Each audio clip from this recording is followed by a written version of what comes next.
Um, he has published a number of books and articles on the connections between Stirner and other radical thinkers.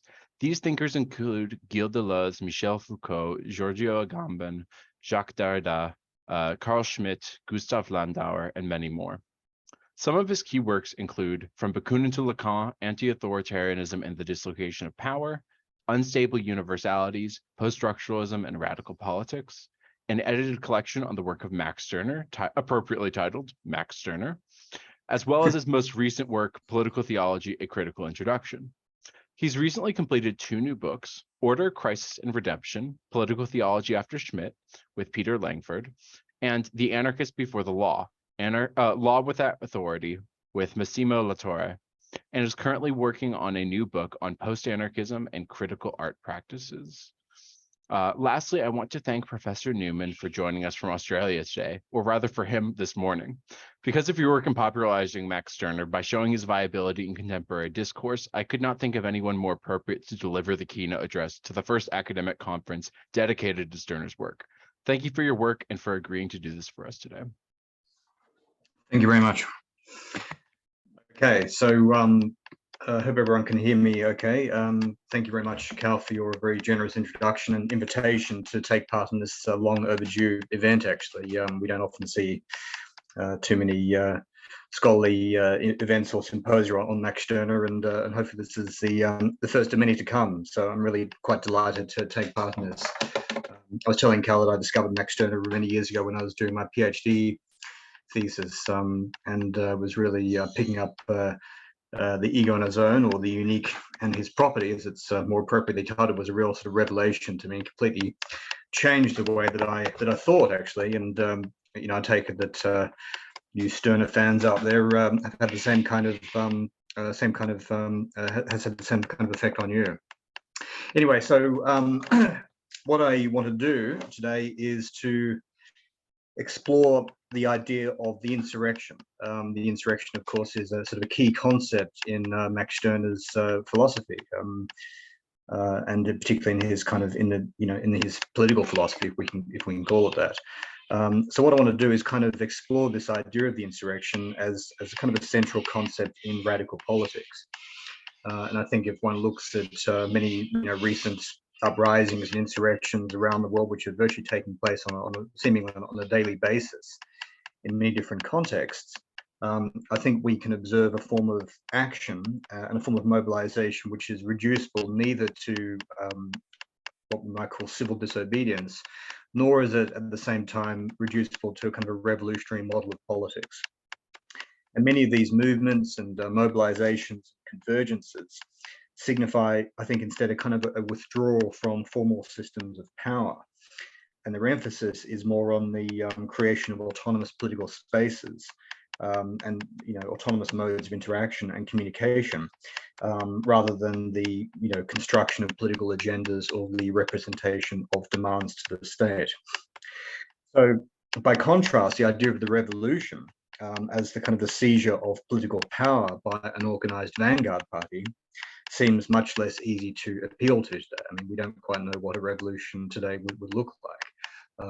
There is no sort of sovereign center of power to seize hold of in the way which might have been conceivable, for instance, in sort of 19th century revolutionary thought. So I think we need to think beyond the model of revolution and start to explore different forms of political engagement. And this is where I think Stirner's idea of the insurrection actually has some insights for us. So, despite attempts recently by some political theorists to resuscitate the idea of the vanguard party and the idea of the revolution as a kind of a sort of mode of organization, I think many others suggest that this has been entirely superseded by a new model of emancipatory politics, from which self-organization and the desire for autonomy from state institutions are the defining features. I mean, one example of this would be Donatella de Cesare's recent book called Time for Revolt, Professor Newman, can I interrupt you Yeah, real quick? yes, of course, yeah. Would it be possible to like stabilize your computer or camera setup? I think what's happening is the clicking is caused whenever it's kind of getting disrupted. So All right, okay. How would I do that?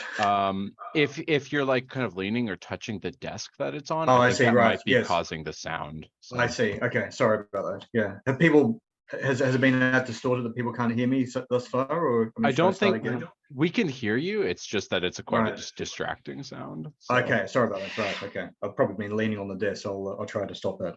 All right, thank you. Okay, right, sorry about that, everyone.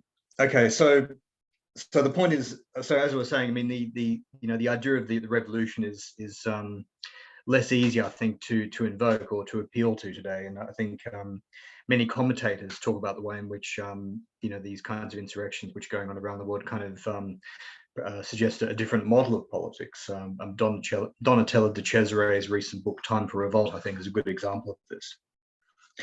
So the point is that the revolution is an instrumental form of politics or form of action which aims through organized political force, to seize the reins of government and to use state power to transform the totality of social relations, in other words, to constitute a new kind of society, whereas the insurrection works within the fabric of existing social relations, and it opens up spaces of resistance and autonomy that are in a sense kind of immanent within it. It does not seek to impose a kind of a unified vision or political will to reshape or reconstitute society as such, but rather it affirms in a kind of what we might call a prefigurative way, a form of free activity and being in common in the present. So what I aim to do here in this paper is to kind of understand the insurrection as a kind of distinct political idea. And I want to do this by actually exploring the interesting sort of convergence, if you like, between the contemporary Italian philosopher Giorgio Agamben and Max Stirner. And I think despite their differences, and I'll explore some of these differences a bit later on, but despite these differences, they kind of share an insurrectionary theoretical approach which can help us to clarify the coordinates of our contemporary political horizon. So what I want to suggest basically in this paper is that both thinkers propose a form of political activity and ethics which is neither Marxist nor, strictly speaking, anarchist, although I would say both of these thinkers are kind of closer to anarchism than they are to Marxism, and which is reducible neither to what we might call constituent nor constituted power, but which rather affirms what we might call a form of destituent power, or as I would interpret it, an indifference to power, Okay. Now, Stirner and Agamben are not often considered together. I mean, their thinking emerges within and responds to very different philosophical traditions. Obviously, Stirner responding to 19th century humanism and Hegelian idealism, whereas Agamben is responding to 20th century, Heideggerian philosophy and contemporary currents of post-Althuserian and post-Foucauldian thought. And while their thinking might be characterized as anarchistic in the sense of both oppose the sovereignty of the state and affirm notions of singularity and autonomous action, the relationship to the anarchist tradition, I would say, is quite ambiguous. But nevertheless, there are important connections between them, and particularly in what I would regard as their ontologically anarchic understanding of the subject as a being without foundation. And I'll say a bit more about this later on. So, but basically the idea is that the subject has no, as it were, stable ontological foundation, has no essence, has no telos, right? So for both thinkers, subjectivity, or the subject, is kind of an ungovernable space of life, which exceeds and is indifferent to abstract norms, ideological categories, and political institutions, which are founded on metaphysical thinking, right? So I think what interests me in these two thinkers is the way that they kind of radically destabilize existing political categories and institutions and open up a kind of an alternative space in which new and more autonomous forms of subjectivity, action, and community can emerge. And yet it's perhaps because of their indifference to existing normative coordinates of politics, they've often faced accusations from various people of nihilism and of political irrelevance. And this has been, I mean, Max Stirner has always been accused of nihilism, from way back, actually, and the same kinds of accusations of kind of political nihilism have been leveled against Agamben as well. So I think that kind of charge is quite interesting, actually, because it seems to me that these thinkers are actually doing something quite different with our kind of existing ways of thinking about politics. And this is where the sort of the charge of nihilism originates. So although Stirner and Agamben are resistant to making explicit political gestures of any kind, my argument is that they're in their ontologically anarchic approach to subjectivity and action, while it has different implications for each thinker, radically transforms our understanding of politics, particularly in the context of the dilemmas faced by activists today following the eclipse of the horizon of revolutionary politics. So I want to think more carefully about this kind of space of mediation between between the action that transforms one's immediate circumstances and relations with others, what we might call micropolitics or micropolitical action on the one hand, and macropolitical action on the other, which is aimed at transforming society at a broader level.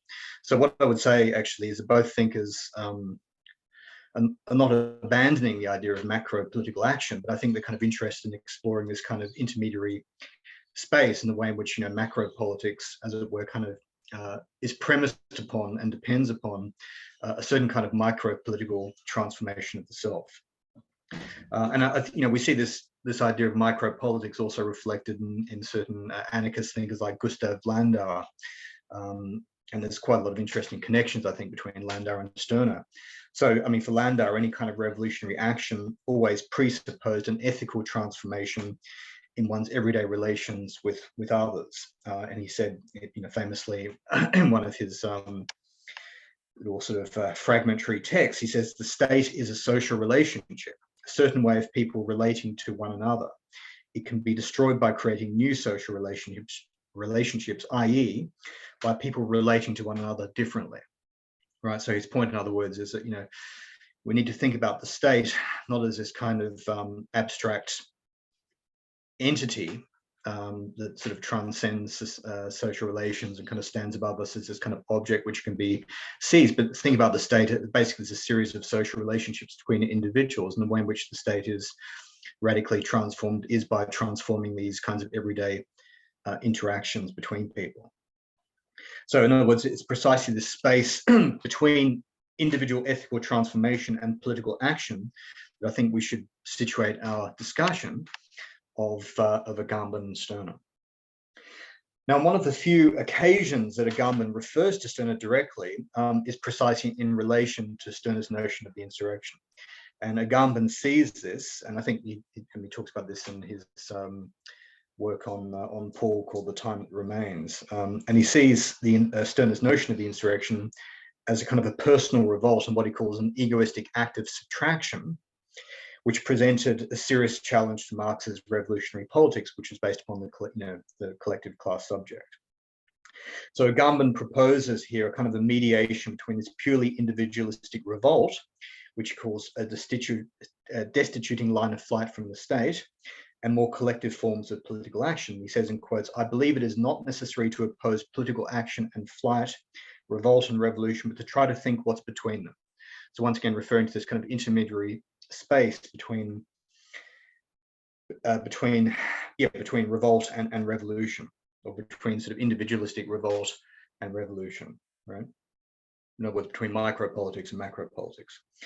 So I want to return later on to this question of collective action, and whether we can think about collective action, or how we can think about collective action in both of these thinkers, because even though Stirner's often seen as a kind of a proponent of kind of an extreme form of individualism, he does of course talk about various forms of collective action in the form of the union of egoists, which I think is actually a very interesting concept. So let's focus firstly on Stirner's notion of the insurrection, or what he calls the Empörung, or the uprising. And he distinguishes this very carefully from the idea of the revolution. So it's rather a lengthy quote, but I'll just read it out. He says, "Revolution and insurrection must not be looked upon as synonymous. The former, so revolution, consist in an overturning of conditions of the established condition or status, the state or society, and is accordingly a political or social act. The latter, in other words, the insurrection or the uprising, has indeed for its unavoidable consequence a transformation of circumstances, yet does not start from it, but from men's discontent with themselves. So the insurrection starts with our own discontent with ourselves, our own desire to somehow change, to transform ourselves. He goes on to say, the insurrection is not an armed rising, but a rising of individuals, right? A getting up without regard to the arrangements that spring from it. The revolution aimed at new arrangements. Insurrection leads us to no longer let ourselves be arranged, but to arrange ourselves, and sets no glittering hope on institutions.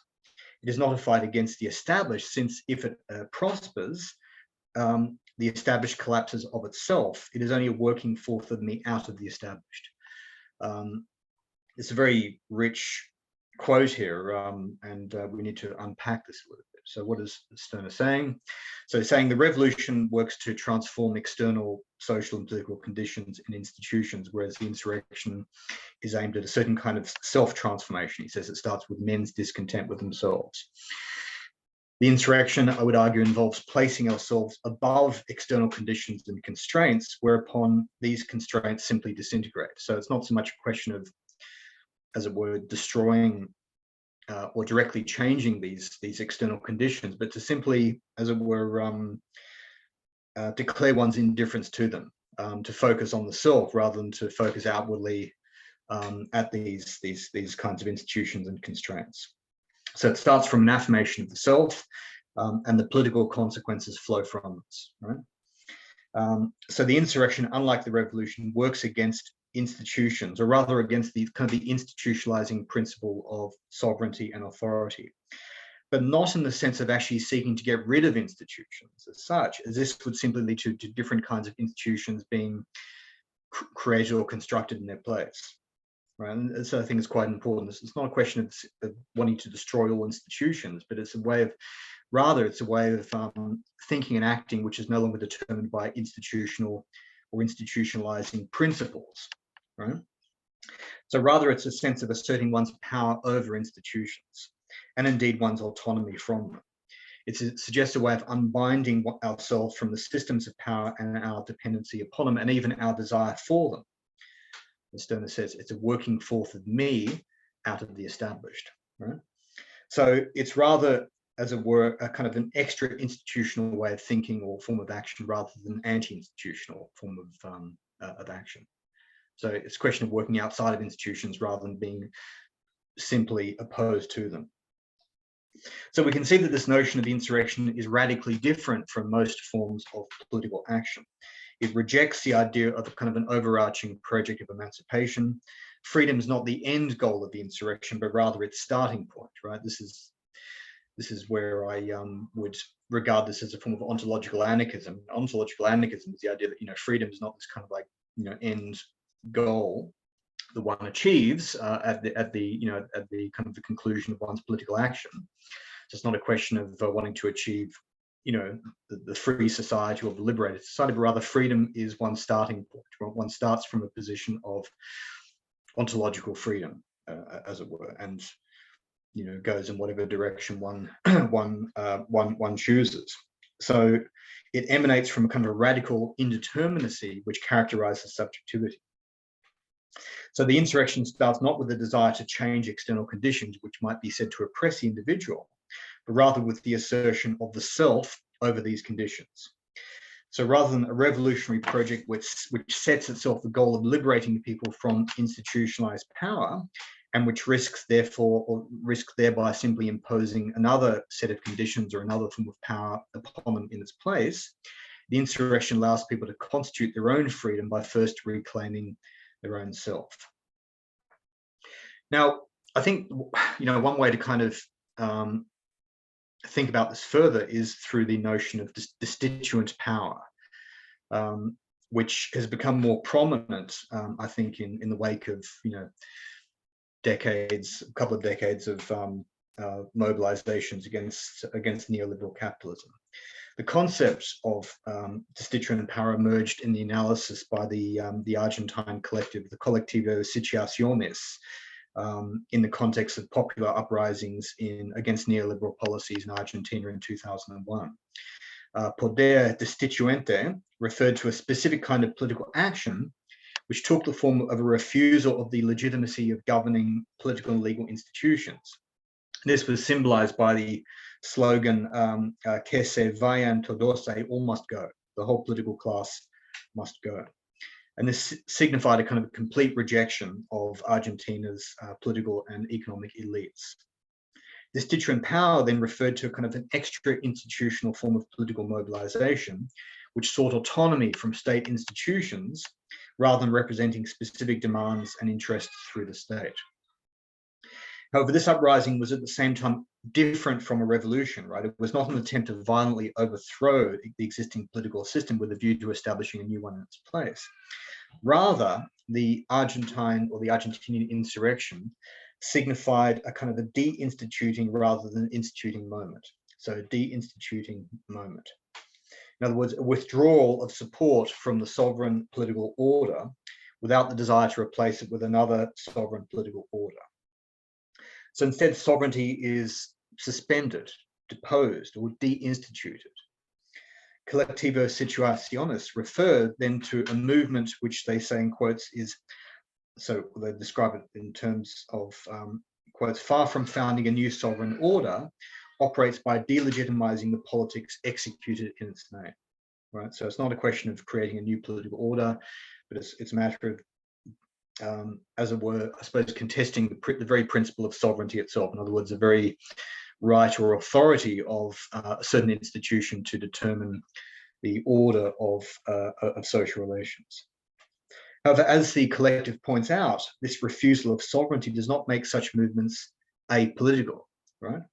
Rather, as they put it in quotes, to renounce support to a representative sovereign politic is the condition and the premise of situational thinking, and indeed of a series of practices whose meanings are no longer demanded from the state, right? So what they would argue is that this kind of this contestation of sovereignty, or this rejection of the sovereign principle does not kind of mean that their movement or their action is not political. On the contrary, it actually opens up a new kind of space for political action, which is no longer determined by this principle of sovereignty. So they would say it's actually indeed a very political form of action. In other words, we make a mistake perhaps of thinking that politics is always dependent upon the principle of sovereignty, and without the notion of sovereignty, political action becomes meaningless. But this alternative way of looking actually would see that the imposition of sovereignty is the very antithesis of genuine politics. Genuine politics implies, in other words, a certain kind of freedom of action, a certain kind of autonomy, which is otherwise sort of closed down by the imposition of sovereignty. So it's a very different way of kind of understanding politics, I suppose you could say.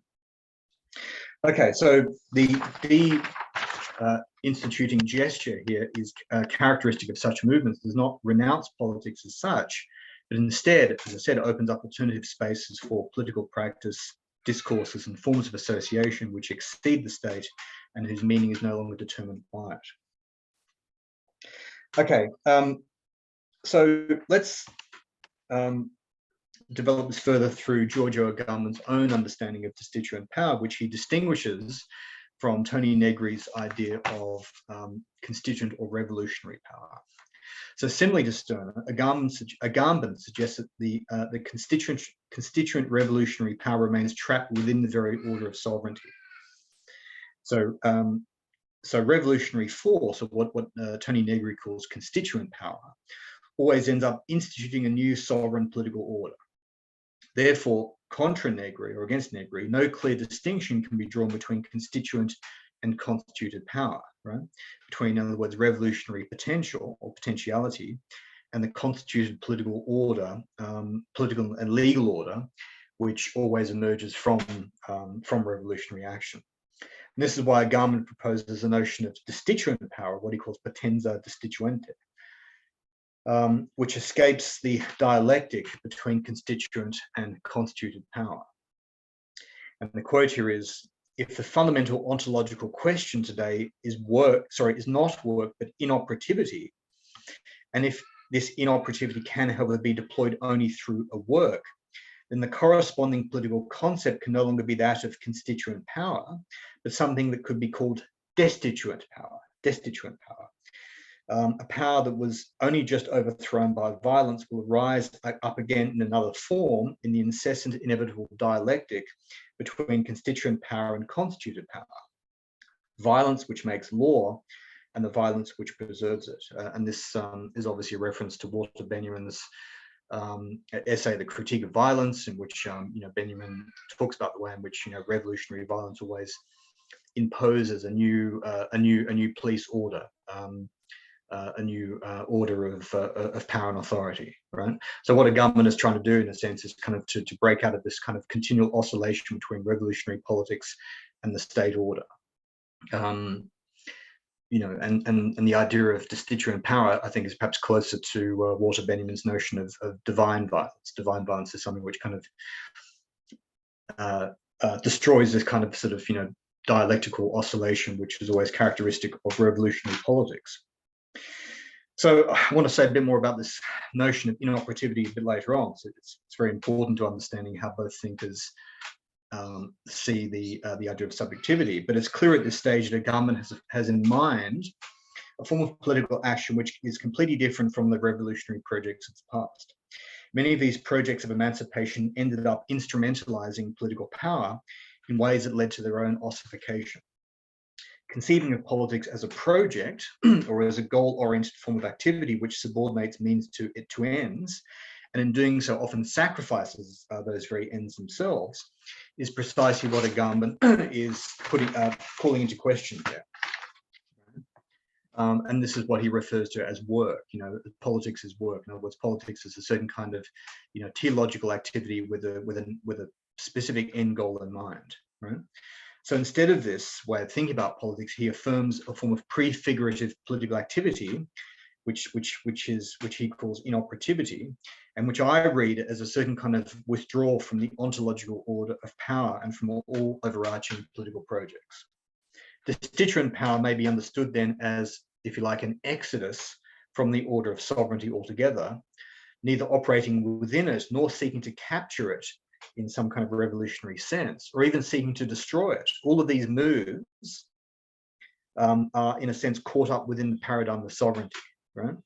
So in other words, even if you seek to destroy sovereignty, you're still somehow kind of trapped within it. You're still seeing sovereignty as a kind of the premise or the guiding principle of your political action. We need to kind of just think completely outside this concept of sovereignty, I think, is the point that a government is making here. So rather, destituent power suspends the very order of sovereignty itself and invokes a form of life, activity, and politics that is autonomous from it.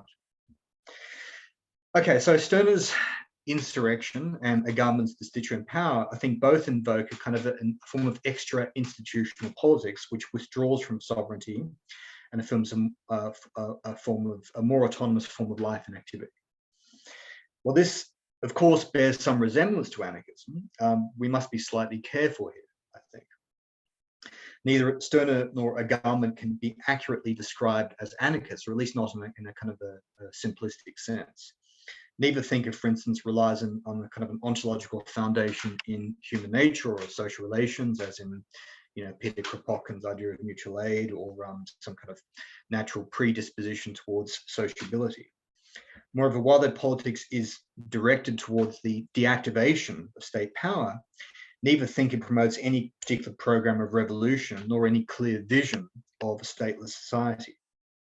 Their thought is actually closer to what I would call post-anarchism, which draws upon post-structuralist theory and proposes a form of anarchistic politics without essential foundations in human nature and without any predestined goal of revolution or a particular model of social relations. So post-anarchism, as I would see it, is a kind of an ontologically anarchic form of politics, which, in questioning the determinacy and legitimacy of any kind of power relationship, has anarchism as its starting point rather than its end goal.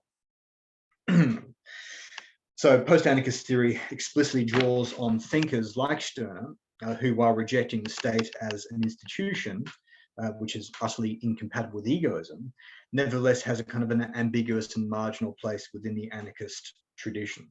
Precisely because, Stirner rejected the kind of the moral, rational, and humanist categories which 19th century scientific anarchism situated itself within, as well as regarding any sort of revolutionary collectivism with some degree of suspicion.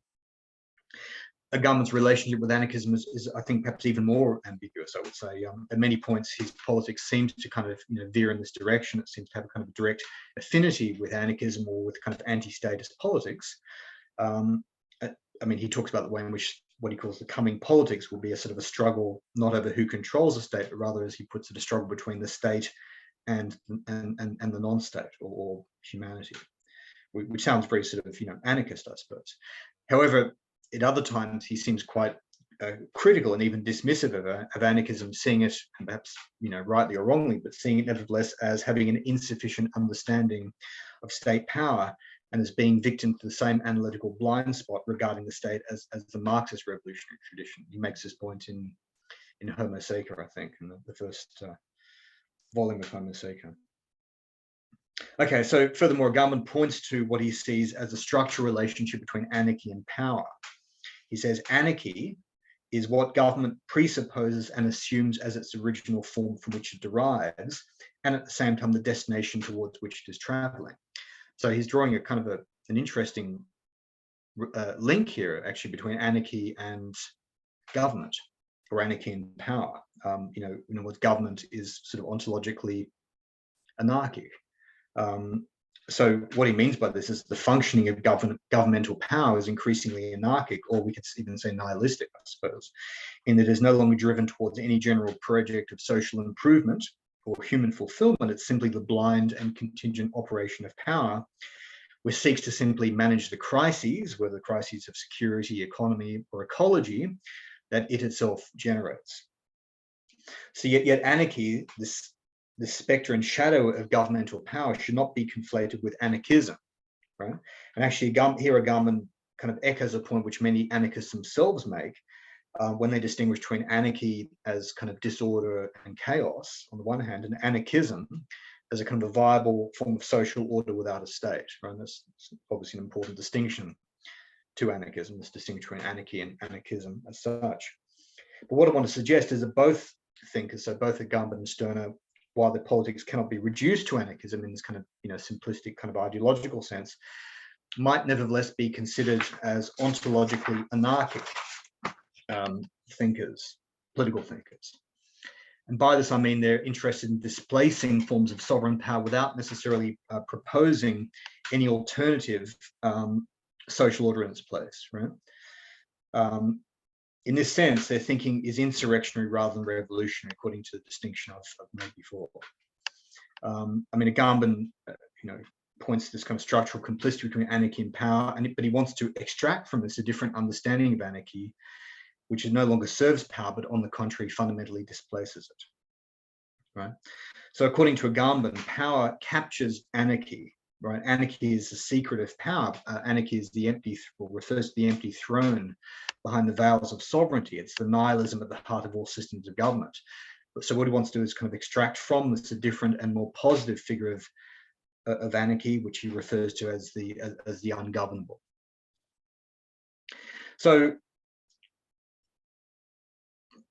to say a bit more about this idea of ontological anarchy, which I try to develop from the Heideggerian thinker Rainer Scherman. Scherman's kind of what he calls the anarchy principle, I think, kind of allows us to sort of grasp Stirner and Agamben's insurrectionary approach to politics and ethics more precisely. So for Rainer Scherman, the experience of anarchy is the fading away of epochal principles. So unlike in metaphysical thinking, where action has always to be derived from and determined by a first principle, or the archy, in other words, anarchy, by contrast, as he puts it in quotes, always designates the withering away of such a rule, the relaxing of its hold, right? So, anarchy is the displacement of this kind of originary founding and defining and determining first principle. So anarchy is therefore the degrounding or removing of the absolute authority of the arche, a form of, like, ontological anti-authoritarianism. However, this experience of anarchy, which is understood here in terms of contingency and indeterminacy, or even event, does not, according to Sherman, make thinking and action impossible. On the contrary, in freeing our experience from the authority of guiding first principles, it actually opens up a certain space for undetermined thought and action. So action is thus freed from its telos, right? From the rule of ends and from the strategic rationality which it sought to determine. So, like I'm saying, I mean, this kind of anarchy principle, I think, is really apparent in both Stirner and Agamben. We find this certainly in Stirner, who rejects all essences and all fixed moral and rational categories as kind of ideological illusions promulgated by humanism, which he regards as the hangover from Christianity. Claims to detect at the heart of every social reality and identity a fundamental emptiness and absence of being. And he says, in quotes, "The essence of the world, so attractive and splendid, is for him who looks to the bottom of it emptiness," right? So the essence of the world is nothing but a certain kind of void or emptiness, right? So this is a form of ontological anarchism. And indeed, his whole enterprise of egoistic self-constitution, which I'll have to say a bit more about, is founded upon the refusal of any kind of positive identity or vocation. He says, in quotes, "They say of God, names name thee not. That holds good for me. No concept expresses me. Nothing that is designated my essence exhausts me. They're only names. Likewise, they say of God that he is perfect and has no calling to strive after perfection. That holds good for me as well." Right? If God can be without work, without destiny, without telos, without goal, then I can too. Okay, so for Agamben, the positive figure of anarchy, which he seeks to extract from the workings of power, refers to the way of being without foundation and without calling, which is freed from governmental apparatuses that impose upon us a certain essence and a particular destiny. He says, in quotes, Agamben, that is, "Because human beings neither are nor have to be any essence, any nature, or any specific destiny, their condition is the most empty and the most insubstantial of all." So what really defines us, he would say, as human beings in the proper sense is our kind of emptiness, our absence of foundation. Our lack of essence, essentially.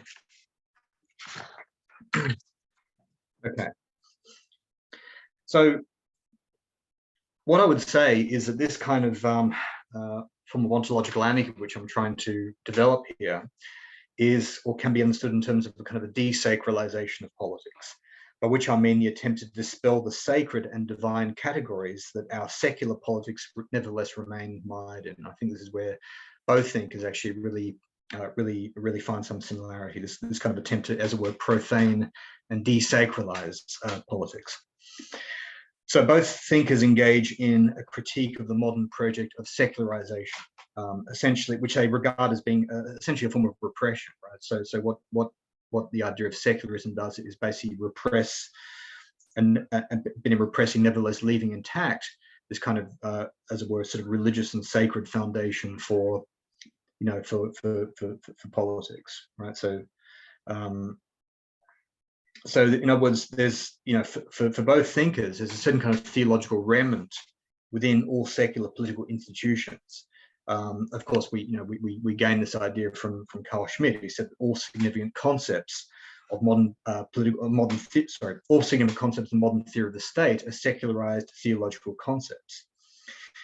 So, Stirner's critique of secular humanism is very much concerned with unearthing this kind of theological remnant, which continues to kind of linger on and sort of haunt all of our political categories. As we know, Stirner's took issue with with Ludwig Feuerbach and Feuerbachian humanism, which Stirner argued simply replaced God with man, and therefore simply reinvented and reaffirmed the categories of religious authority.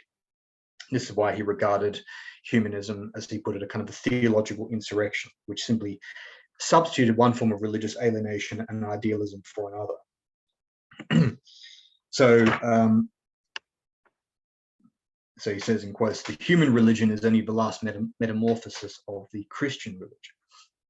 So therefore, according to Stirner, the modern secular consciousness continues to be plagued by religiously inspired ideas, what Stirner calls spooks, ghosts, which are now in a humanist guise, like, in the form of morality, humanity, truth, society, freedom, etc. All of these sort of, very familiar political and moral categories for Stirner at least, are kind of plagued by religion. Okay, so the question is, how can this form of political theology, or this kind of politico-theological authority, be resisted? Secularization is not the answer, because, as we've just established, secularization just simply in repressing religion or trying to sort of confine it to a certain kind of place is as a project, itself suffused with religiosity, right? So an alternative strategy is one of profaning, or what Agamben calls profanation, which I think both thinkers kind of engage in. So profanation is not the same as transgression, because the trouble with transgression is that it simply reaffirms the limit that one transgresses or attempts to cross. Rather, to profane is to return to its ordinary everyday place, something which had hitherto been removed to a sacred abstracted place. So Agamben says profanation is a form of negligence. He calls it a form of negligence, which ignores the separation, thereby nullifying the abstract and sacred dimension, right?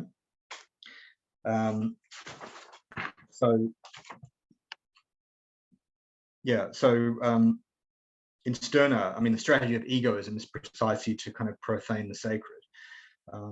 He talks about the way in which the whole society becomes like a gigantic church or a gigantic cathedral, and he says, the walls of the church keep on expanding and moving further and further out, and they keep on sort of, closing down or taking over spaces of the profane. So what he encourages the egoist to do is to kind of, he says, is to dare the leap and rush in through the gates into the sanctuary itself. If you devour the sacred, you have to, you've made it your own. Digest the sacramental wafer, he says, and you get rid of it. So we have to somehow desacralize or profane the sort of, the holy object, as it were, by consuming it, by kind of making it our own, by kind of establishing our power over it, such that no longer has any power over us. So the ego seeks to profane, seeks out the profane as the last respite of this kind of ever-expanding realm of the sacred. And yet the only way to preserve the profane is to profane the sacred, right? To seize hold of it with unhallowed hand, to devour it, or as Agamben would say, return to common use. Okay, so what I want to do is kind of apply this idea of profanation or profaning to a way of thinking about the subject.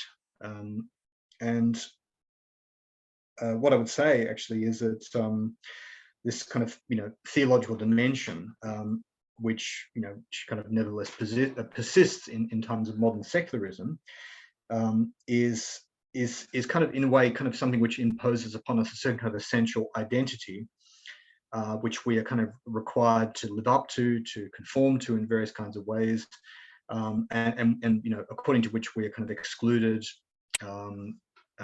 if we do not.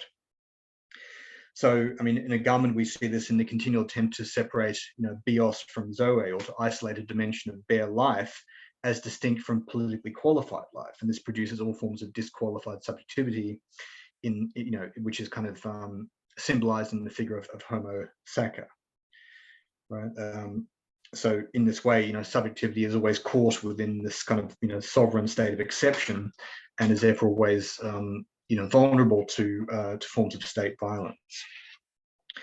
The point is that for Agamben, in projecting a figure of the human, of man, as distinct from, say, the animal or non-human, which has been the characteristic gesture of Western, political philosophy, one ends up simply animalizing man, or at least certain kinds of men, or certain kinds of individuals. Stirner, of course, makes very much the same point with his notion of what he calls the unman, right? The unman as being the sort of the other of man, the irreducible remainder.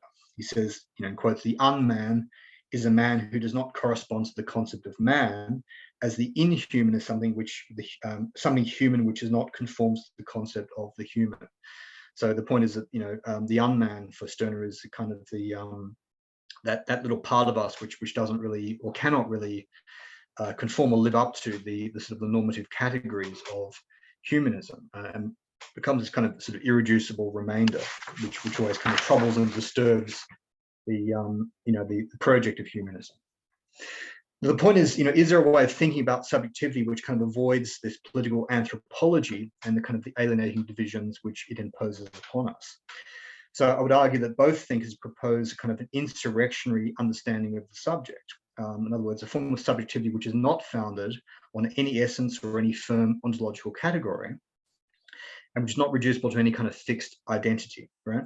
A form of subjectivity without a particular telos or destiny, which would otherwise bind us to systems of sovereign power. And this is what Agamben is proposing in his idea of what he calls form of life, which he says, in quotes, is life that can never be separated from its form, a life in which it is never possible to isolate something such as naked, bare life, a life, he says, for which what is at stake in its way of living is living itself. In other words, it defines, he says, a life, a human life, in which the single ways, acts, and processes of living are never simply facts, but always and above all possibilities of life, always and above all power.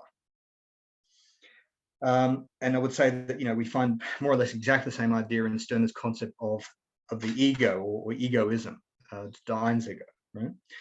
So egoism can be likewise understood as a mode of living and seeing oneself which is outside of humanist abstractions and fixed ideas, which otherwise constrain us to kind of alienated forms of existence. So far from implying a simple selfishness, egoism is a singular form of life that is no longer consignable to any generality, whether this be essence, species, class, race, citizenship, or even the kind of the abstract liberal concept of the individual. Rather, the ego, or der Einzige, or more accurately, the unique one, resists all such identities and categories and is an open, fluid space, a kind of a continual becoming without any foundation, essence, or destiny. Stirner says, I do not presuppose myself because I'm at every moment just positing or creating myself, and I'm only am I only by being not presupposed but posited, and again posited only in the moment in which I posit myself. So in other words, the ego is this kind of sort of self-positing form of subjectivity. It's not, as it were, predetermined by any kind of existing category of identity. It's this kind of sort of as it were, this kind of like void or emptiness out of which the individual can kind of create him or herself. So and of course I think when Agamben talks about whatever singularity, it's very, very similar really to how Stirner understands the ego, right? Okay, so let's try to kind of put this in all of these kinds of ideas which I've been talking about into sort of political terms. And let's try to think about some notion of agency and how agency can be understood, or political agency can be understood for both thinkers. Okay, I'm just going to skip a little bit here because I'm conscious of the time. So Agamben talks about the idea of inoperativeness or inoperativity.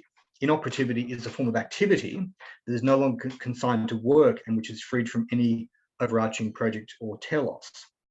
So rather than politics being about the strategic pursuit of universal ends or fulfillment of a historical destiny, such as liberal democracy or communism, it is more fundamentally about this, what he calls being without work, or the absence of vocation, which he regards as being proper to human life. And of course, this relates to Agamben's notion of impotentiality, the ontological condition of impotentiality. And his interpretation of Aristotle's notion of dynamis emphasizes what he calls the want of potentiality. The potential to do or to be is thus also the potential to not be or to not do.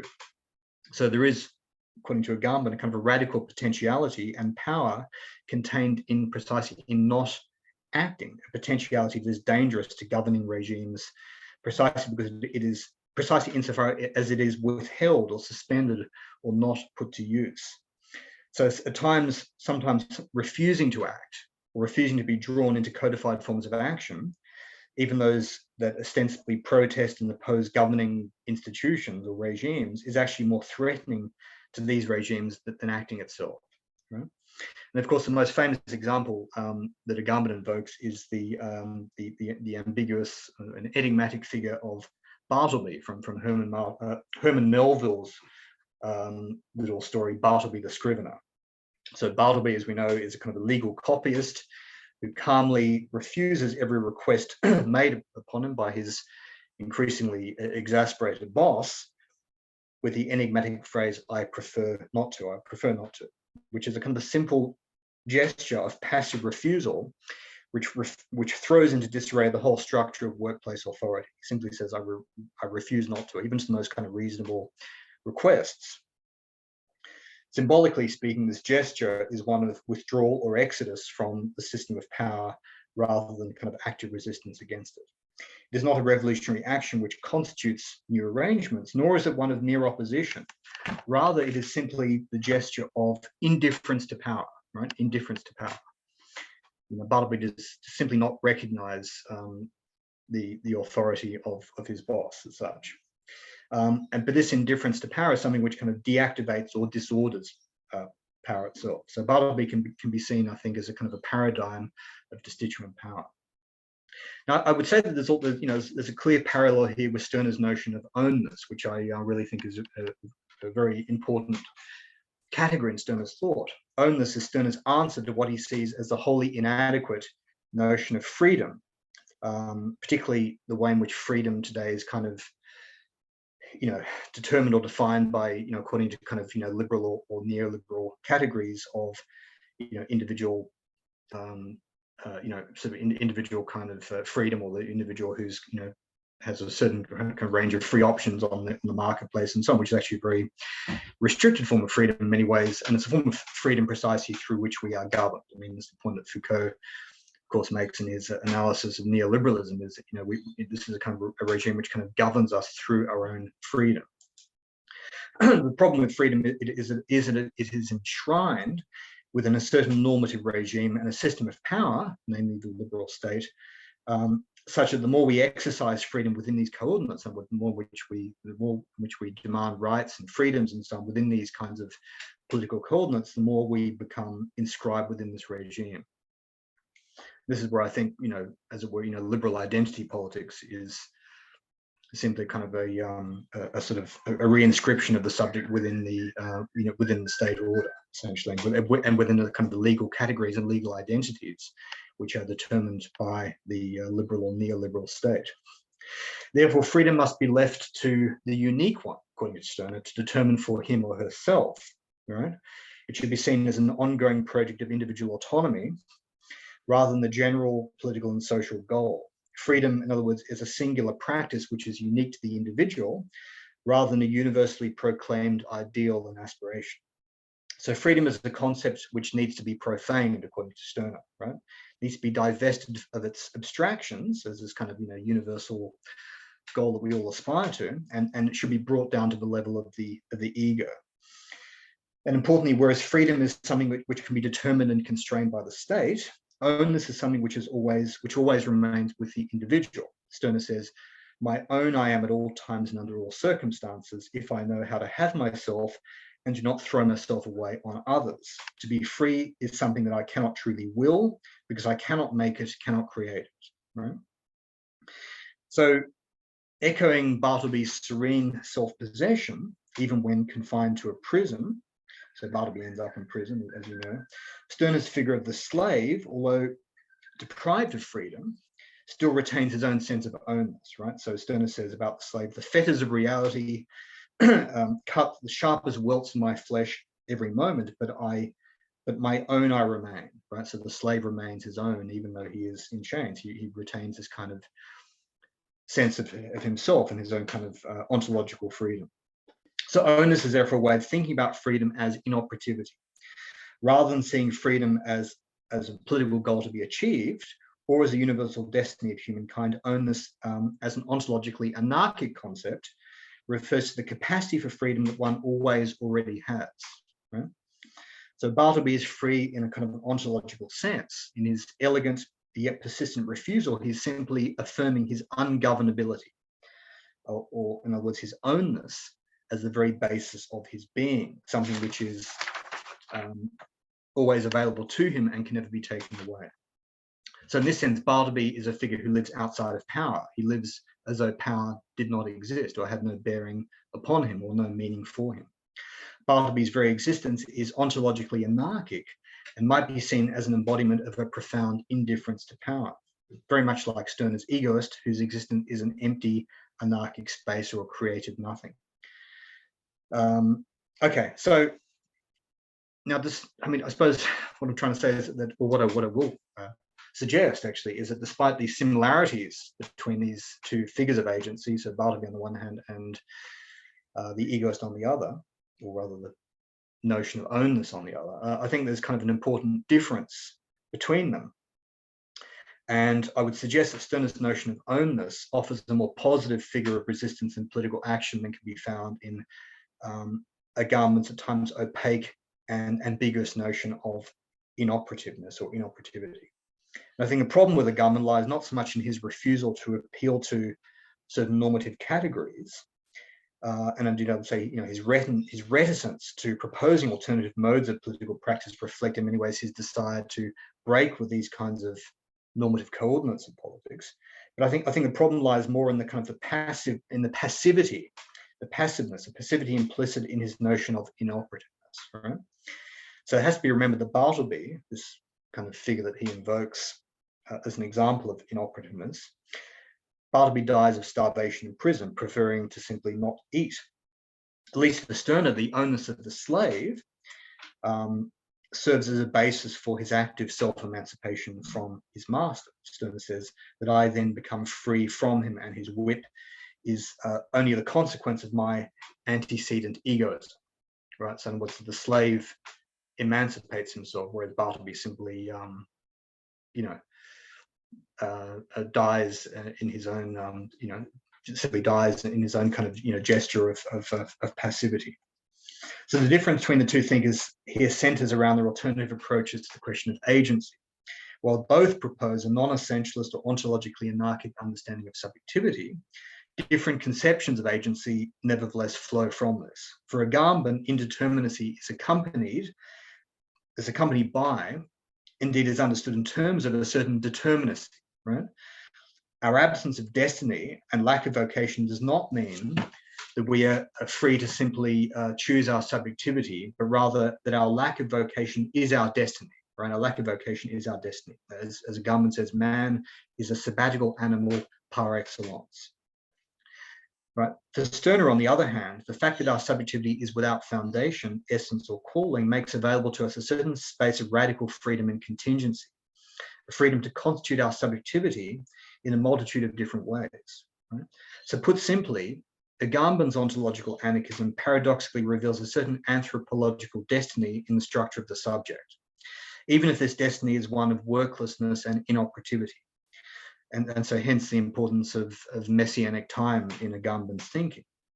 By contrast, Stirner's non-messianic ontological anarchism realizes itself in the form of a radical freedom and autonomy, and the open space for action, contingency, and becoming. And here the subject, in a sense, is genuinely anarchic rather than being determined by any notion of messianic time.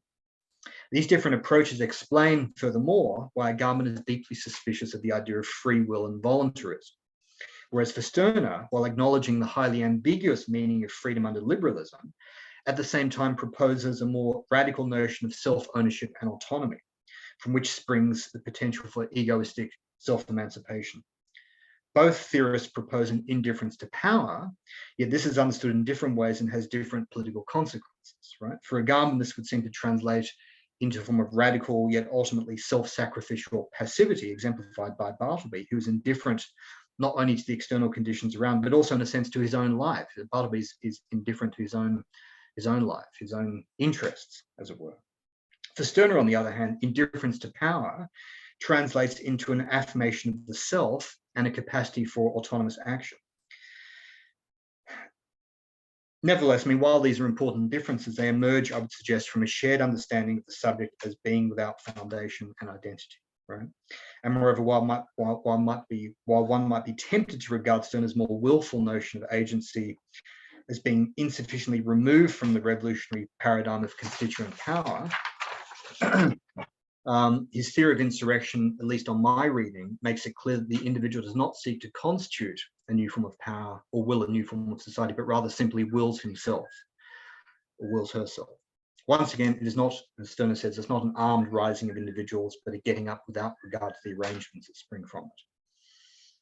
So, I mean, many important questions remain, I think, in our discussion concerning political organization and community. I mean, the very question of community perhaps marks a further difference between the two thinkers. I mean, Stirner starts with the individual egoist and is suspicious, of course, of all forms of collective organization, apart from those freely determined by the individual for himself. And I mean, you know, the notion of the union of egos, I think, is very important and very kind of underexplored idea in Stirner's thinking. I mean, the union of egos is kind of a contingent political space which is formed by individual egos for their own ends. Whereas Agamben, I think, in a sense, actually starts with the question of the community rather than the sort of the egos, and he seeks to kind of rethink the community as a space for new forms of inoperative life, and hence his interest in, you know, what he calls the coming political community of stateless people, or his interest in, you know, the Franciscan monastic order, and so on. So yet, as different as these perspectives are, they nevertheless share a kind of a concern with modes of interaction and association, which are autonomous from established and abstracted forms of political community, namely the sovereign state. Okay, so I mean, in kind of drawing these parallels as well as marking out these differences between the two thinkers, I mean, what I've tried to do is to show how they allow us to think about politics in a different way. Of course, it's quite difficult to apply these ideas to kind of politics in any sort of explicit sense, and perhaps, you know, that's kind of asking too much to actually do so. So, you know, we don't look to Stirner or Agamben for a kind of a precise program of political organization or political action. But nevertheless, what I would suggest is that in the kinds of modes of interaction and organization, which is characteristic of many contemporary movements today, many contemporary mobilizations, you know, which we see in the kind of decentralized structures, the kind of horizontal networks, they're largely spontaneous forms of mobilization, they're non-representative forms of political expression and political communication. I think we can find within them a form of post-sovereign politics, which does not seek hegemony within state institutions, either in a reformist or revolutionary sense, but rather seeks to cultivate autonomous forms of political association and life. And I suppose what I'm trying to suggest here is that these ideas that I've explored of ownness, inoperativity, singularity, ontological anarchy, and indeed the notion of insurrection itself, can kind of give us a better handle on understanding the political significance of these contemporary movements. Anyway, I'll leave it there. Thank you very much for your patience, and I look forward to questions. Awesome. Thank you so much for that excellent address for us. So now we're going to open this up to Q&A for the remaining time we have left, which is about an hour. So if you have any questions for me to ask Saul, please send them in the Q&A chat. And it looks like we have one here. This is from Michael. Thinking about anarchy, Agamben's forms of life, Deleuze and Guattari's concepts of the war machine, and Stirner's anti-essentialist invocation of the war of all against all seem to point towards a critique of the state as not simply a political hierarchy, but a principle of the one, the unitary political constituency out of which sovereign authority springs. The proliferation of multiplicitous, unique, and conflictual difference as antagonistic to the state's telos of a unified, aggregated totality. Could you speak on the relationship between Stirner's insurrection and conflict/war? And does ontological anarchy and the rejection of constituent power entail a rejection of the telos towards a universal harmony shared by Christians, liberal, and socialist humanists alike? So I didn't actually catch the first part of the question, which was to, can you read out just the last bit? I just Yeah. something I missed there. Could you speak on the relationship between Stirner's insurrection and conflict/war? And does ontological anarchy and the rejection of constituent power entail a rejection of the telos towards universal harmony shared by Christians, liberal, and socialist humanists alike? Okay, so distinction between ontological anarchy and concepts such as war, was it? But I believe it's between Stirner's insurrection and conflicts and war. Yeah. Conflicts. Well, I say right, of course. Yes, that's right. Yeah. Okay. So I mean, Stirner's very clear, isn't he, when he says that the insurrection is not an armed rising. So we're not talking here about violence or kind of violent insurrection against the state. I mean, it's a very different idea. I mean, Stirner says that it's a kind of a work which is conducted upon the self, a certain kind of ethical self-transformation, which one might engage in, alone or even in association with others. And the point is that it's also not it doesn't seek to kind of destroy the state or to capture state power. In other words, it's not about kind of, as it were, it's in a way, it's kind of it's about sort of turning one's back upon the state. It's affirming a certain kind of indifference to sovereign power, so attempting to kind of organize oneself and organize oneself in different or through different kinds of social relations in a way which is no longer kind of determined by by the principle of sovereignty, right? So it's certainly a refusal of the one, certainly it's kind of an invocation of multiplicity against the principle of the one. But it's very different from the notion of armed conflict or war. I mean, I take your point about the Stirner's reference to the the war of all against all, which is obviously some kind of sort of paradoxical invocation of of kind of Hobbes's state of nature. But I think what he's getting at there really isn't the idea of war at all. I mean, I think he is simply pointing to the way that the insurrection is a certain kind of work conducted upon the self, an attempt to kind of transform oneself such that one can sort of free oneself from the determinacy of the state. And the second part of the question was to do with the way in which the egoism is a kind of a rejection of sort of Christianized principles of collectivity, including socialism and liberalism. Is that does ontological anarchy and the rejection of constituent power entail that kind of rejection of that kind of a humanism? Right, sure. Yeah, of course. Yeah, I mean, Stirner is very clear about this when he talked, in his critique of liberalism, which he, categorizes as political, social, and humane liberalism. I mean, he regards all of these forms of politics, all of these types of society, all these types of regimes, as it were, as a certain kind of Christianized form of politics, right? So, I mean, political liberalism is the political theology of the liberal state. To which we kind of owe our obedience and an obligation, and in kind of invoking individual rights and freedoms, we simply, as Stirner says, inscribe ourselves within the state. Social liberalism or socialism is simply another kind of collectivity, which is which is another form of Christianized idealism, right? So in other words, now society becomes the spectre to which we owe our obligation and obedience. And humane liberalism, and there's some question about what he's actually referring to when he talks about humane liberalism as opposed to social liberalism and political liberalism. But I mean, humane liberalism, which I think is kind of, he's kind of drawing certain references to thinkers like Bruno Bauer and certain kinds of Republican conceptions of the state and society and human freedom.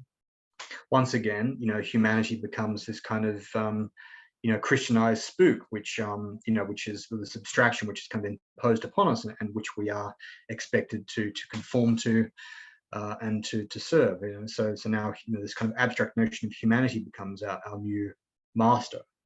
right? So yeah, so certainly the ontological anarchy can be seen as a kind of rejection of that way of thinking about politics. Okay, awesome. Thank you. We have another question from Justin. In your book, Bakunin to Lacan, you endorse a hegemonic politics similar to Ernesto Lacau. Considering the link between hegemony and party politics, do you think that hegemonic practices and anarchism are compatible? Yeah, I mean, I've moved on from that actually. To be perfectly honest with you, I'm no longer a Lacauian. I mean, I think when I was writing, and I was kind of very much influenced by Laclau moves kind of post-Marxist strategy of hegemony, which is all about constructing these chains of equivalence in the form of contemporary political movements and so on. But I mean,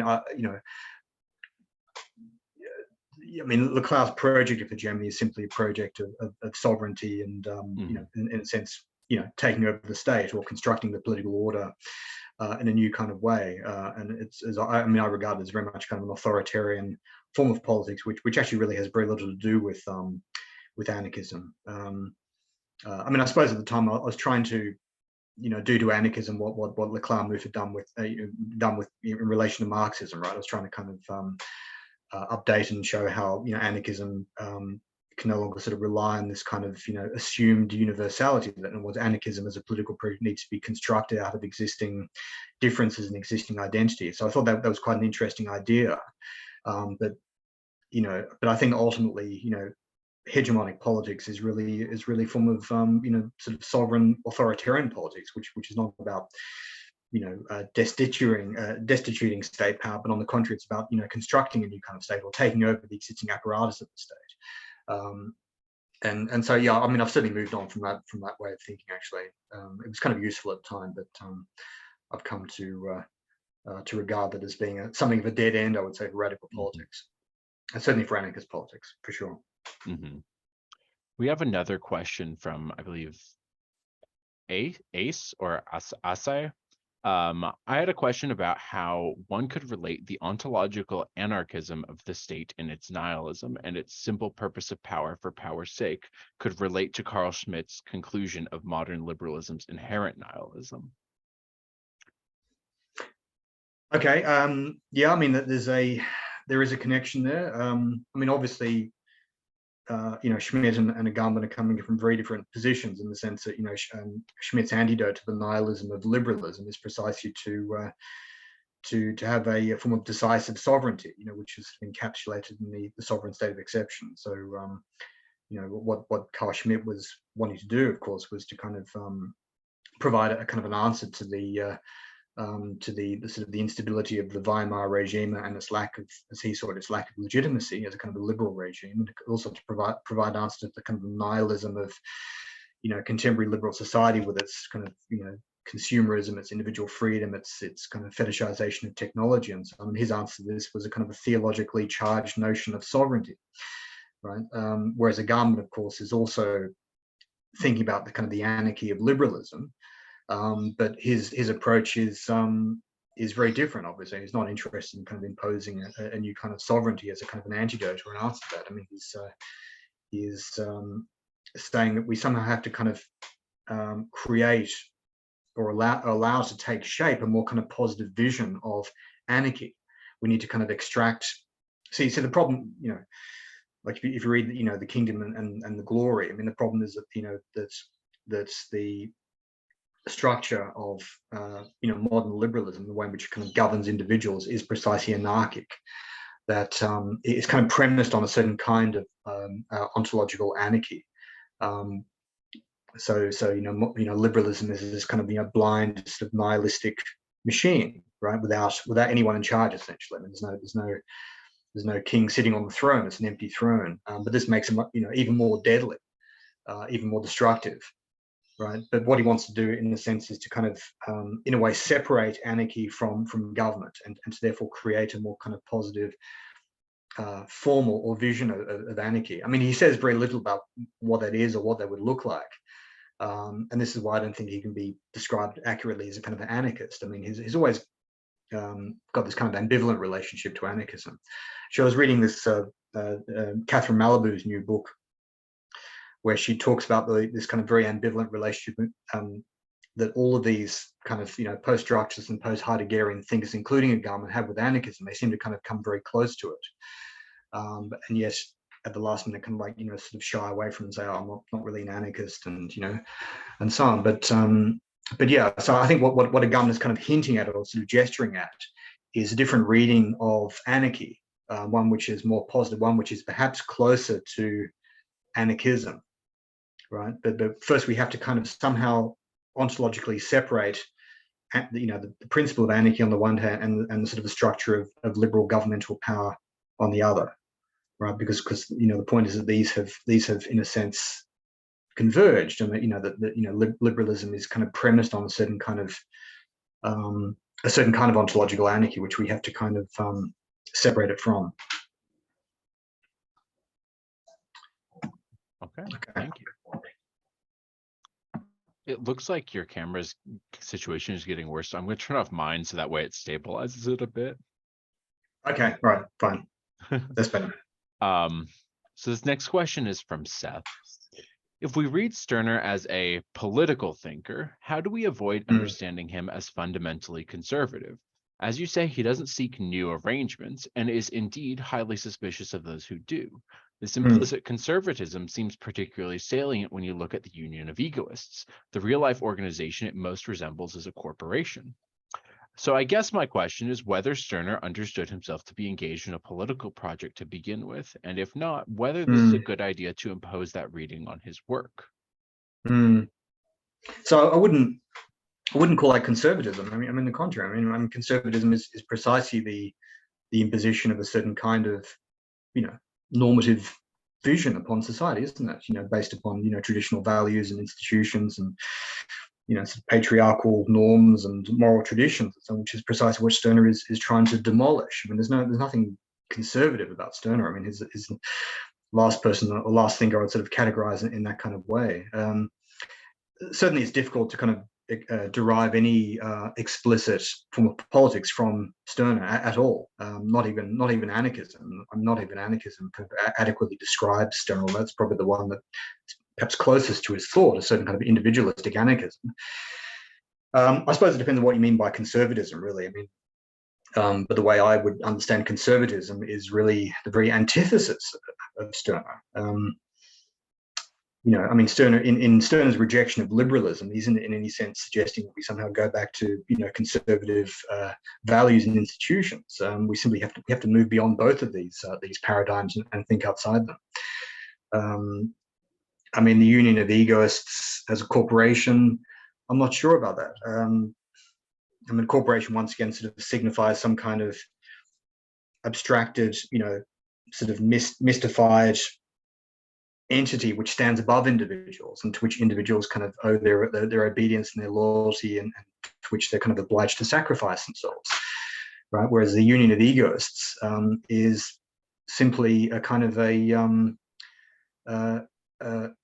simply sort of a coming together of individuals where they remain sort of completely autonomous and free, which they're kind of free to kind of join and leave as they choose, and which is not determined by any kind of sort of centralized institution of any kind. I mean, to me, corporation implies a kind of sort of a hierarchical structure of power, which is precisely what the Union of Egoists is not. The Union of Egoists is a completely horizontal, decentralized network of individuals.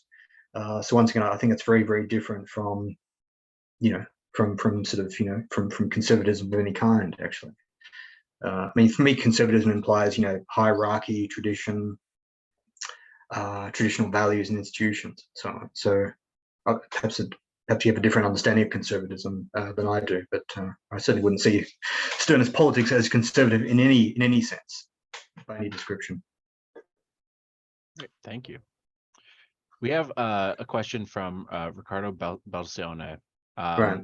Hi, Saul. Good to see you. I confess I felt uneasy with your initial translation of Stirner's non-principled vocabulary into Agamben's proliferating concepts, and I was then Mm, comforted by your conclusions about their actual divergence. However, mm, I wonder whether your proposal to use the presupposition extra instead, or the preposition extra instead of the preposition anti, so to speak, may mm. be better expressed by the notion of provincialization rather than that of profanation. Provincialization. Uh, what do you mean exactly? Is there? Could you perhaps elaborate on what you mean by provincialization? I don't know, Ricardo, if you can respond. I'm just a bit unclear about what you actually mean by the notion of provincialization as opposed to profanation. Here, I How would can you sort of? allow him to speak, actually. Could you? Yeah, it might be easier, I Uh, think. there you go. May I? Hi, Can you hear me? Ricardo. Can you? Yeah, I can. Yes. Yeah. Oh, yes. I mean a radical decentralization in this sense. Radical decentralization. Okay, as opposed to profanation. Yeah, I because mean, otherwise profanation is reconfirming the centrality of the thing you are, the object of profanation. yeah, I mean, not the way which Agamben reads profanation, right? So he talks about profanation as kind of returning to common use. So in a way, it's trying to desacralize certain objects and certain relations simply by kind of using them. Like, for instance, he talks about the way in which one day children will use the Bible as a toy or use law books as a kind of as a toy, as a kind of plaything, as something to kind of be used but not to be fetishized, not to be sort of sacralized. So I'm still a bit unclear about how you would, like, I mean, to me that's actually very much related to what you would call provincialization, in the sense that it still implies a certain kind of autonomous action. So, I mean, to me, profanation is not the same thing as transgression as such, because I agree with you. If you simply transgress, or if you simply are opposed to something, then you do end up making a fetish of the thing that you're opposed to, right? So if you simply seek to destroy something, you're at the same time acknowledging its power over you. Whereas when Agamben talks about profanation, and also when I think Stirner talks about profanation, he's saying that we need to kind of somehow assert our power over it by at the same time becoming indifferent to its power over us. Right. So when Stirner talks about like going into the church and devouring the sacred wafer, saying simply make it our own. Just turn into like an ordinary everyday object which we can simply use and consume. And thereby kind of deactivate it, or thereby kind of take it out of that kind of sacred place, whereby it always has this kind of illusion of power over us, right? Awesome. So, I mean, does that answer your question? I mean, is that or would you still say there's a certain kind of difference there that you're perhaps I'm not perceiving? It depends on the emphasis you put on the extra.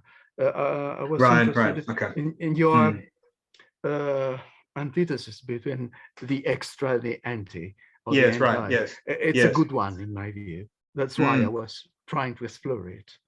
Yeah, right. Yeah, I mean that's to do with institutions, isn't it? And I think the point I'm making is with this notion of insurrection, it's not like if you're simply anti-institutional, then inevitably you end up constructing another kind of institution to replace the one that you've just opposed or just destroyed. Whereas if you're extra institutional, you can kind of regard the institution as something which you can simply use, but not sacralize. So like the institution is simply is profaned in that sense. It's kind of it's desacralized. It's made ordinary.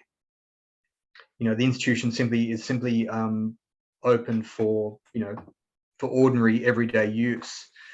Rather than being this kind of sacred object which is sort of hierarchically imposed upon us. I think it's actually a much more interesting way of thinking about political action. Yeah, definitely. Yeah. Thank you. So, thank you. Thanks, Ricardo. It's good to see you again, by the way, or to hear from you anyway. Okay, perfect. We have a question from Jacob Blumenfeld too. All right, cool. Thanks, Saul. Do you think insurrection and revolution in Stirner's sense are always antithetical, at least in practice? Is it possible that insurrection and destitution, when accomplished in union with others, is just the form revolution takes in our times? Yeah, I mean, sure. I mean, you know, and by the way, I mean, in drawing this distinction between insurrection and revolution, Stirner does not say that we can't, that the revolution is meaningless, or that we can't engage in more macro political forms of transformation. What he says is, you know, revolutionary action always starts with the insurrection, right? So we need to kind of start with this work upon the self, if you like, before we can kind of engage in revolutionary politics. I mean, one is, you know, in other words, the revolution, if you like, presupposes the insurrection. And perhaps in that sense, you're right. Perhaps when we think about politics today, you know, maybe the revolution is the insurrection, right? So that's, but it seems to me at the same time that the classical model of the revolution, whereby kind of, you know, power, the reins of power somehow seized by this sort of organized vanguard party, which kind of leads the, you know, unified masses or the unified proletariat, just simply doesn't function today. It's very hard to know what they would actually look like. It's very hard to think about that as a form of action. Whereas, you know, to me, it seems quite clear actually that what's going on today is a series of insurrections. And they have a very different kind of, very different character, don't they? You know, they're about sort of, you know, they're not organized kind of political movements in that sort of sense. Perhaps they can become that. But I think we need to kind of somehow register a certain sort of difference between, you know, between the insurrection and at least the classical model of revolution. Okay, thank you. There's, I think, a question that's somewhat related to kind of this question of revolution and insurrection. What do you think about the contemporary communization and insurrectionary communist movements, which, at least in their anarchist wings, do not view communism as an economic system, but the destruction of all value? Some are explicitly influenced by Stirner and their idea of insurrection, similar to Agamben. They come from a Marxist current, so this is, of course, concerning. Are they compatible with Stirner? So you're talking about the, you know, like the Invisible Committee and the coming insurrection and those kinds of movements, I'm assuming. Yeah, I mean, I think they're you know, they certainly have a very clear resonance, I would say, with both thinkers.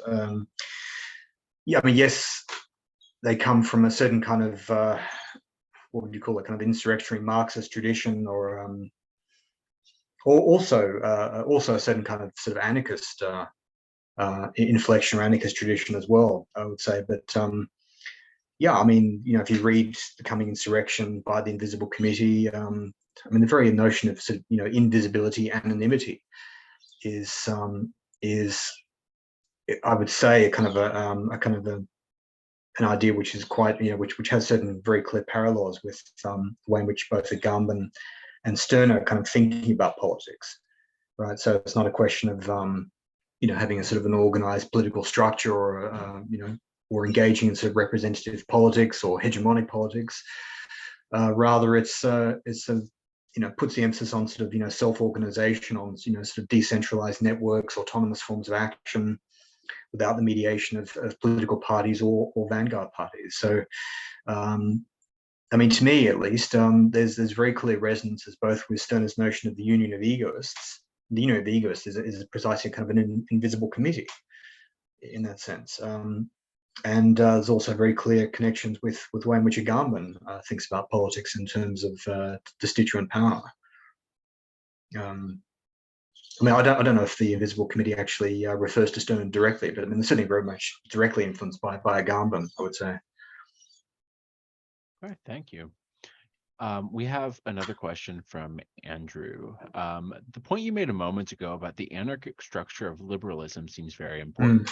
It was striking to hear Sherman's principle of anarchy aligned with Agamben's ungovernable, because in The Kingdom and the Glory, Agamben introduces that term precisely when he distances himself from Sherman regarding the foundationlessness of praxis. If we translate it loosely into Stirner's language, Agamben's point might be that the apparatus of humanism already contains the inhuman as its internal motor, rather than simply excluding the inhuman. Do you see a tension between Stirner and Agamben here, with Stirner on the side of Sherman, or would you argue that Stirner is doing something more complicated than valorizing the anarchic? Yeah, that's a good question, actually. I mean, yes, you're right. I mean, Agamben does at the same time invoke Sherman and sort of distance himself from him, because what he says about Sherman is that Sherman doesn't recognize the way in which anarchy itself becomes is not necessarily this kind of this kind of principle which is sort of liberating or emancipatory, or freeing one from the tyranny of telos and goals and so on. But on the contrary, anarchy becomes kind of aligned with the workings of governmental power. So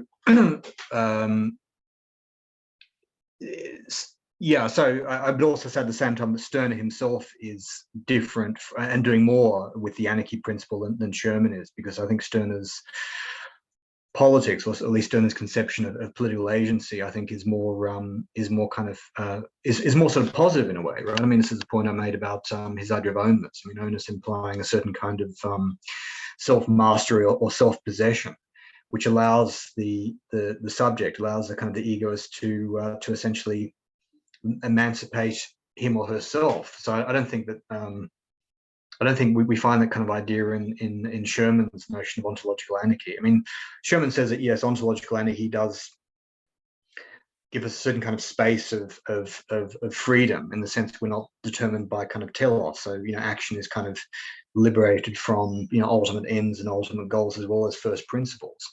But I mean, he never puts that into any conception of politics. I mean, whereas I think in a way Stirner does, perhaps not explicitly, but I think when Stirner talks about things like the union of egos, things like ownness, things like the individual or the egoist kind of sort of emancipating himself from certain conditions of both internal and external oppression. I think Stirner's reading or interpretation of ontological anarchy is actually more positive, in the sense it kind of gives us a certain kind of understanding of agency in the form of action, certain kind of voluntarism, a certain kind of autonomy and freedom. So yeah. Okay, thank you very much. Then we have one last question on the docket, and it's a much shorter one. This is by an anonymous person. How do you put distancing oneself from power or being extra institutional into praxis?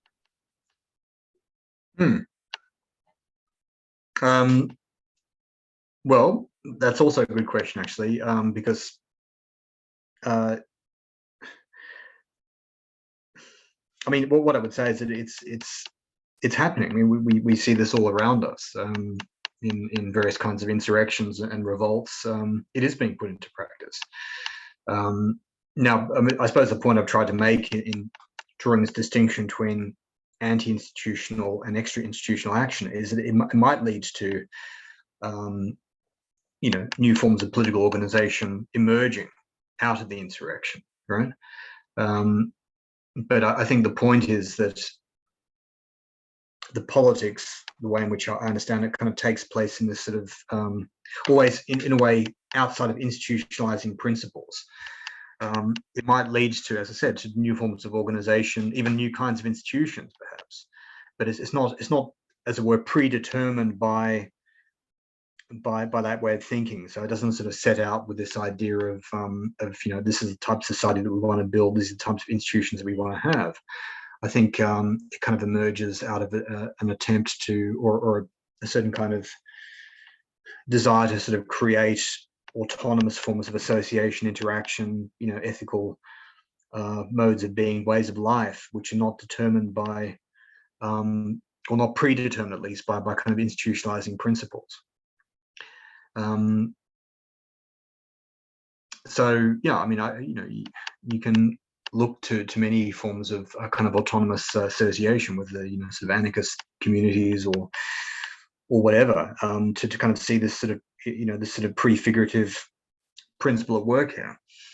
And the whole notion of prefiguration is that that the sort of the insurrection takes place in the kind of the here and now, in present spaces, perhaps in the sort of the interstices and at the very limits of institutions and laws and so on. And it's really the emphasis, as I said, is about the kind of the attempt to sort of create autonomous forms of association outside of those principles.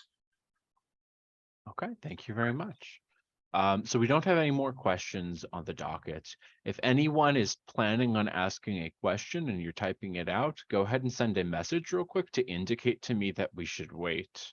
And I'll give you a moment to do that. But if not, we can go ahead and just kind of end the Q&A period a little bit early, and we would end everything here. So I'll give it one moment, but sure.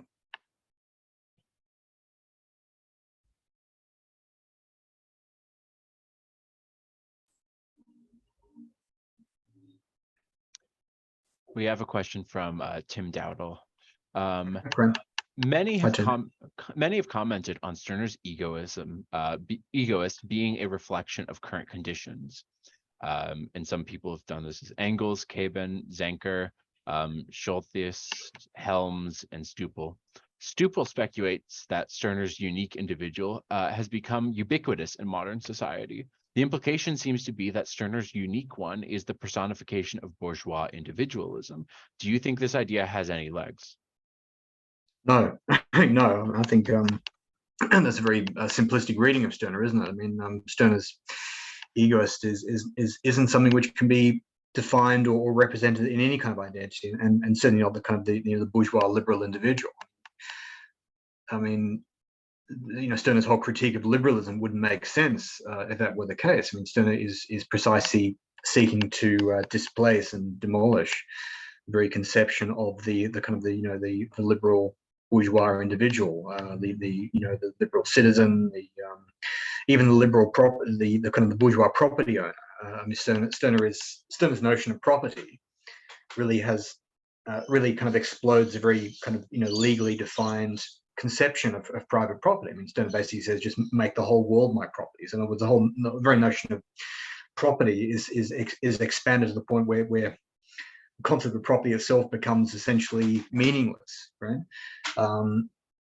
So no, I mean, I don't put any sort of credence by that kind of reading of Stirner as somehow this kind of representative of possessive individualism or bourgeois liberalism or the liberal individual. Like if you read how he talks about the ego or the unique one, it's something which simply cannot be defined according to any kind of set of characteristics or essential properties or identities of any kind. I mean, Stirner cannot be associated with identity politics and with liberal identity politics at all, right? Because identity politics is simply another form of essentialism. Even if we talk about marginal identities and intersectional identities, for instance, Stirner's notion of the ego, I think, is something which is completely outside those kinds of categories. I mean, the ego is, as he says, it's kind of an emptiness. It's a void out of which the individual kind of creates and recreates himself in this sort of continual process of flux and becoming. Right. So, and this, I think, is very much related to this kind of ontologically anarchic conception of the subject, which we've been trying to identify in Stirner, right? So this idea that the subject has no basis, no essence, cannot be defined according to a sort of a set of universalized properties and characteristics. On the contrary, the subject is kind of a nothing, a creative nothing, as Stirner says, a void. Right. So, I mean, that's my reading of Stirner. I know Stirner has often been accused of, not least of all by Marx and Engels themselves, actually, of being this kind of proponent of the ideology of bourgeois liberalism. But that really is a misreading, it seems to me, of Stirner. Okay, thank you very much. It looks like we have no further questions. So I think we're going to go ahead and end the Q&A period here. And I'm going to go ahead and deliver a couple, closing remarks, I guess. I don't have anything formal written down, but I just wanted to kind of thank everyone for participating in this event. This was truly so much fun for me to be the organizer of. I'm really thankful for all of the presenters and Saul to agree to do something like this. Yeah, this has been truly just a great event. I'm running out of words for something to describe this. It's the inexpressible, the unique.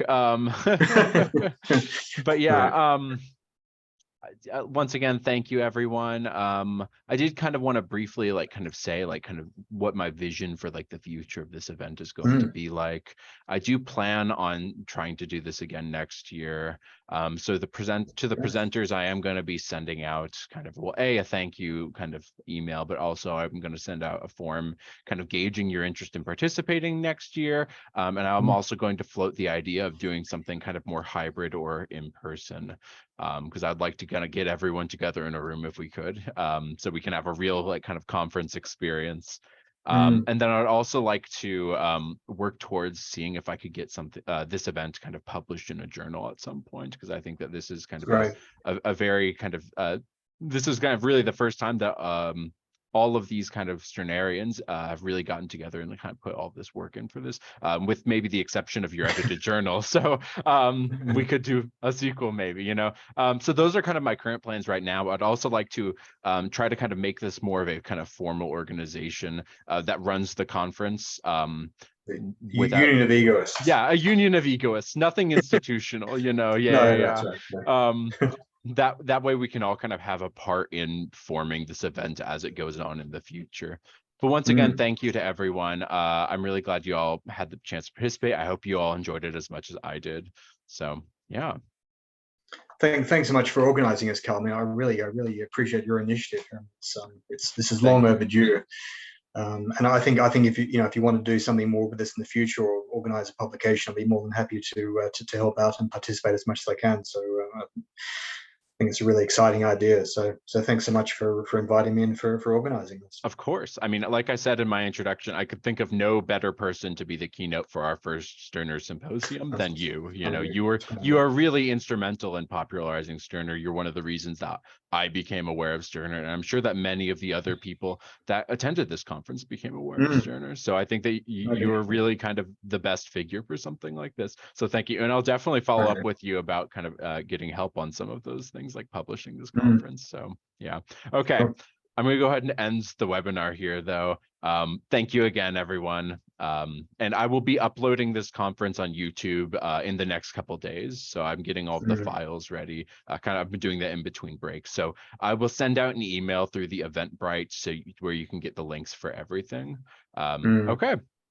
I'll send them out to the presenters as well, because you're not on the Eventbrite. So, okay. Now I'm going to officially end it. Thank you, everyone. Bye. Okay. Thanks. Bye, Carl. Bye-bye. Bye. Thank you. Bye, Saul. Bye.